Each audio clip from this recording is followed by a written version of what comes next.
Hi everyone, Power to the Buster here, and we are taking a look at the Neca Mohawk Gremlin. I already opened it because, of course, you know me, I'm not a professional, so we don't do those kind of professional things here. So, yeah. Anyway, I was already playing around with it a bit, so got the gun in hand and everything. Here's the packaging. Show you guys what that looks like, and the image of mohawk, I guess. Yeah, the coloring and everything is pretty spot on. I mean, the paint and the figure, everything else is pretty good. Only accessory you came with is the machine gun. I don't want to call it a Uzi. Sorry if I'm not a gun fan and know these things, but a machine gun, you know. Yeah, as you can see, he can hold it pretty nicely. Yeah, the paint is phenomenal. Let me bring this guy in a little closer and get a little clearer so you guys can check it out. So yeah, menacing, pretty sweet looking. This is my favorite gremlin out of all of them. My old lady likes Gizmo, as you can see. That's her figure. I reviewed that a while ago. I think like 10 people saw it. I don't know. Yeah. As for getting the other guys, that's pretty much out the question unless they re-release them, because they are like mad expensive. And I got into the NECA collecting game pretty late, so yeah. But at least I got my favorite, you know. Which is pretty cool. He wasn't even that expensive. He was like 25 bucks. So take that as is. I don't know. I don't think that's pretty expensive. Yeah, so yeah, I paid 23 bucks for him instead of 25. The Gizmo was actually 25. This guy was cheaper. So yeah, and I had a card, I think I had a coupon or something. So yeah, that made him a little bit more cheaper than even the 23. But yeah, no ear articulation. So yeah, that's how we doing things. We just segueing into it. You know, no ifs, ands, or buts. On mine, he has a problem where, like, the mouth is closed right now, but the problem was it'll open because it has articulation, but it'll stay open. So what you have to do, at least on this one, and also you can see the other issue right here. But yeah, the you have to pinch in his cheeks and then close, and you know it stays closed pretty good from there. So let me take the gun out of his hand. Give you guys a closer look at the gun. It actually loops through his fingers, so you know that's pretty sweet. You know, and the coloring on this guy is perfect.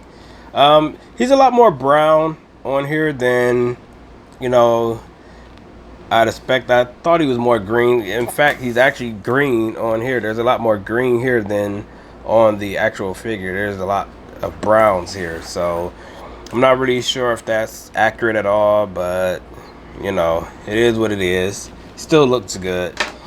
First thing first, no waist articulation, which I'm glad. I don't really like waist articulation on certain figures because it just breaks up the sculpt. And you know, as for paint flaking, there was a little here. In fact, I think it's on this table also. I think some flaked off already, but I know when I first opened it, it flaked off right here. Let's see if I get it clear. You guys see that? So yeah, but I mean, it's not a big deal. It's something I gotten used to with NECA. So you know, maybe as years progress, they will get better at that. But yeah, here's the gun, the machine gun Uzi AK-47 assault rifle thing.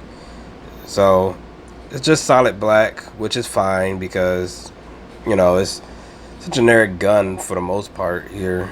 I mean, the detail's okay. Sculpt is a little soft. It also looked more like a gummy toy. Like it got some flex to it, not too much, but some. So yeah, there's that. So I get that out the way. talk about the main attraction again. So, as I already discussed, or mentioned rather, no ear articulation. The mohawk, which is beautifully colored, no articulation there. I mean, why would there be? Mouth articulation. Neck, there's a double joint, so he could look up this much. So he could look up pretty good. There's a double joint here. There's a joint here and down here. So upper neck, lower neck.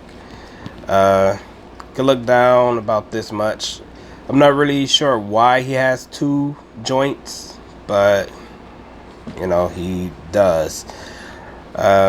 Shoulders, ball and hinge, I guess. Well, hinge, rotation goes out about this much.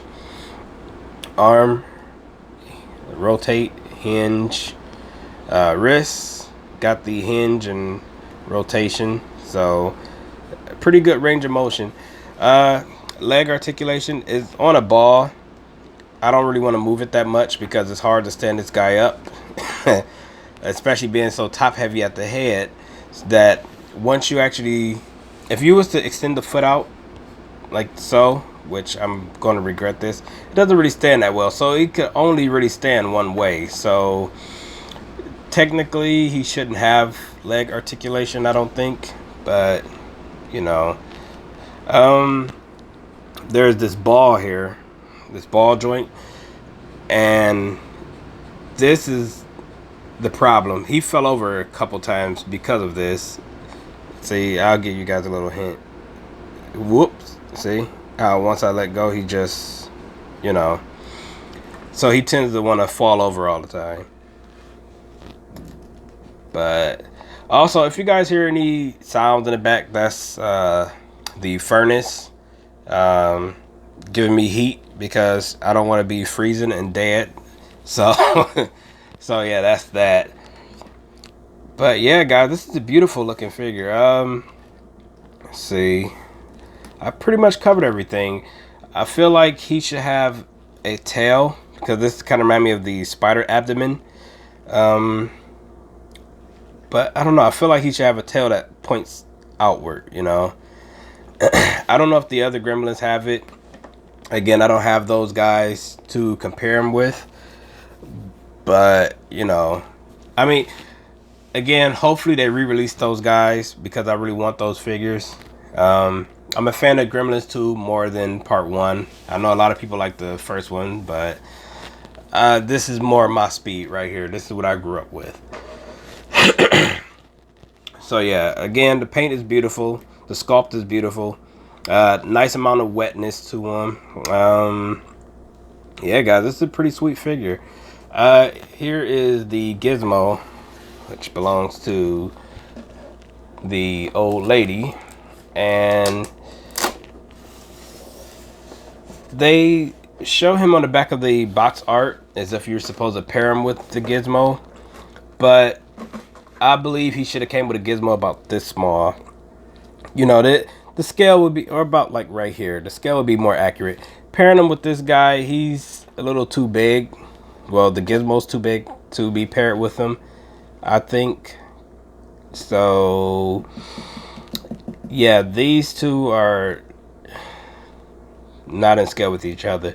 So what I'm thinking about doing is buying like a keychain or something of Gizmo or something smaller and pairing them with this guy. You know, I mean, it pretty much looks sick. And as you can see, I'm having problems now standing on because of this ball joint. But yeah, guys, the figure is awesome. I passed on the spider one because first off, I don't like spiders. Second, the scale is way too big. I could barely fit the movie turtles that I have. That's the 1/4 scale. And third, I'm a poor person, so that was clearly out of the picture of getting. So yeah, guys, that's my review of the Gremlin Mohawk. So let me know what you guys think. Like, share, subscribe, all that good stuff. Comment. I will check you guys in the next one. Power to the Buster. Out.